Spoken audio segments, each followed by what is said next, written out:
Exact.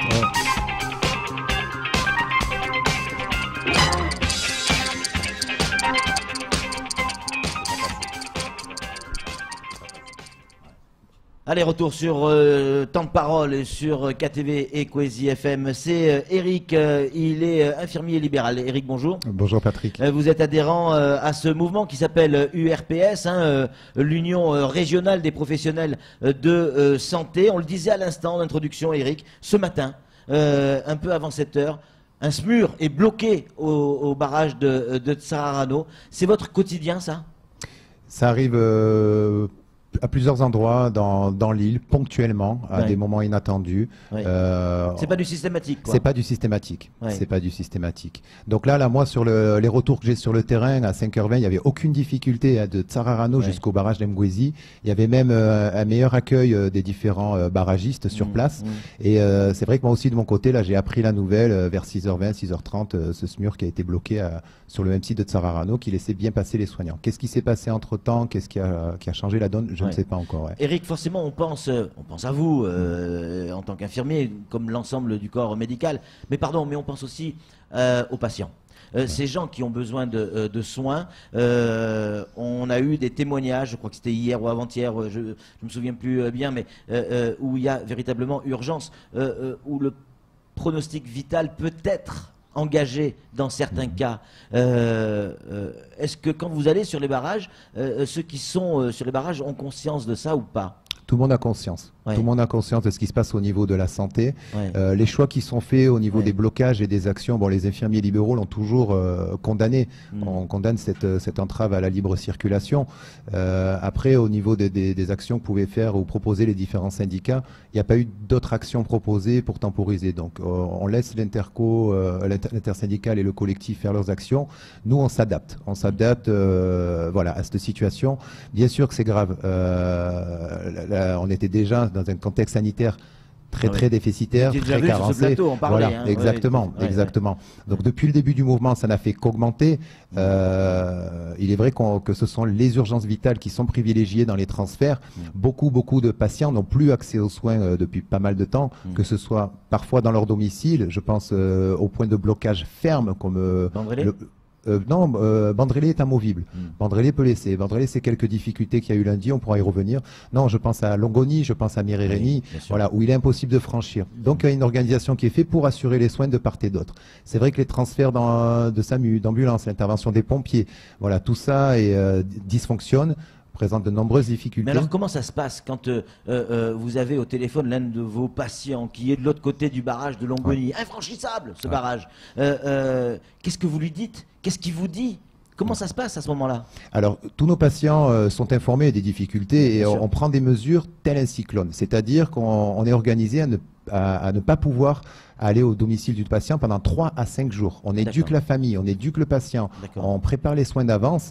Les patients très fragiles ou à difficulté sont orientés par le centre 15 du SAMU 976. Voilà, et le médecin prend la décision éventuellement de rapatrier ce patient vers l'hôpital pour l'hospitaliser ou à leur dispensaire le plus proche. Si ça passe. À condition que ça passe. Parce que là, on a pris l'exemple de Longoni, il n'y a rien qui passe. On est allé à Longoni, on a vu ces barrages, ces dizaines, je n'exagère pas, ces dizaines d'arbres sur la route, c'est impossible de passer. Exactement. Si à pied, on peut arriver à passer, parce que c'est des barrages qui sont souvent pas tenus.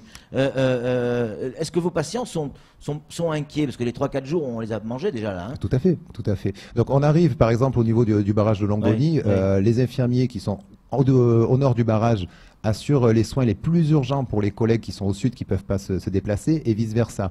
Donc on a une solidarité là-dessus, et surtout sur les patients fragiles. Il y a des choix qui sont faits, donc malheureusement, il y a des patients qui ont perdu la qualité de soins et la continuité de soins.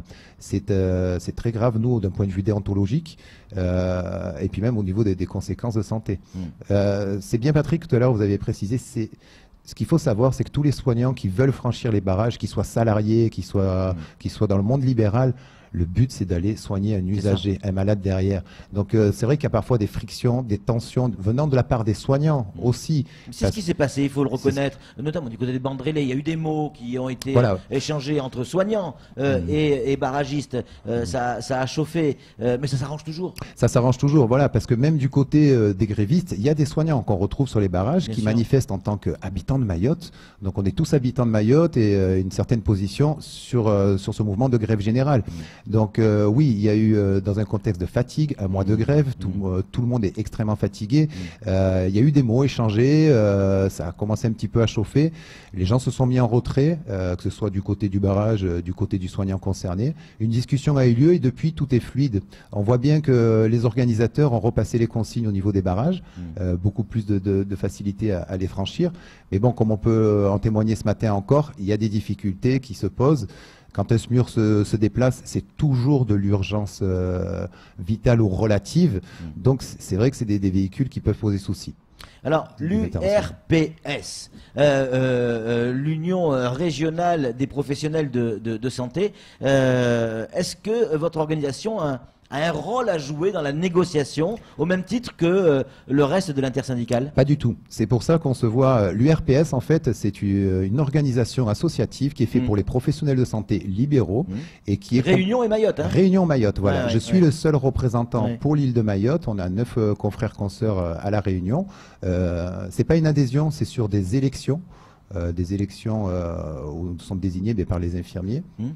Pour les représenter. Nous, on participe à l'organisation de l'offre de soins ambulatoires. On est l'interlocuteur avec l'ARS et les autres institutions. La négociation, c'est le travail des syndicats que je peux faire voilà, pour ma partie syndicale, et j'essaye bien de distinguer les deux casquettes. L'URPS, c'est pour tous les infirmiers, syndiqués, non syndiqués. On a fait tourner mon numéro de téléphone. N'hésitez pas à nous contacter pour relever les difficultés et trouver des petites solutions. Les barragistes, donc lundi, suite à l'incident, j'ai fait le tour de la majorité des barrages. Au niveau des barrages, mes coordonnées sont données pour les difficultés de présentation de cartes de certaines professionnels pour pouvoir garantir que ces professionnels travaillent bien à domicile. Voilà. Il y a eu quelques petites dérives, on le reconnaît, de certaines personnes individuellement qui ont posé des soucis par la suite sur les contrôles, qui fait qu'il y a une certaine suspicion au niveau de certains points de barrage ou une certaine réticence. Vous êtes en contact avec la direction du CHM.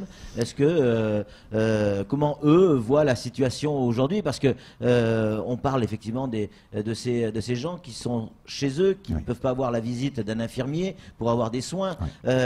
Mais il y a tous ceux qui sont au CHM. Et là, on commence à manquer de certaines choses. Tout à fait. Bah, déjà, on manquait de beaucoup de choses. On manquait un petit peu de ressources humaines, on manque de locaux, on manque de médecins, on manque de personnel. On en est où des ressources, genre les médicaments, les produits, etc. C'est livré au compte-gouttes. C'est livré au compte-gouttes. On fait gaffe. Vraiment, tout le monde fait gaffe. On ne sait pas la tournure du mouvement dans les jours prochains, dans les jours à venir. On ne sait pas tout ça. Donc c'est vrai que là où on s'inquiète, certes, pour le personnel, accueillir que les gens soient bien accueillis à l'hôpital et bien pris en charge, ce qui est difficile, très difficile par ces temps. Ça l'était déjà avant. Hein. Ça l'était déjà avant. Donc c'est pire. C'est pire, on en a bien conscience. Et surtout, nous, ce qui nous inquiète, ce sont tous les patients, les usagers qui ne peuvent pas consulter, qui ne peuvent pas se déplacer. Donc nous, on s'attend vraiment à une crise sanitaire majorée, vraiment à la reprise, à la levée des barrages, quand les gens pourront circuler. C'est là que nous allons trouver les conséquences des soins qui n'ont pas pu être assurés au quotidien, ce qu'on appelle les décompensations.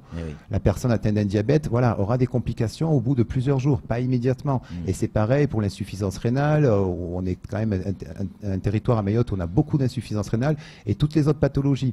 Donc on craint vraiment cette reprise. On est en train déjà de se préparer. L'hôpital se prépare de son côté. Voilà. Quotidien, on a le service de la régulation pour voir l'état des routes, des barrages. On donne des informations aussi pour que les ambulances. On a vraiment un échange complémentaire entre le CHM et l'URPS.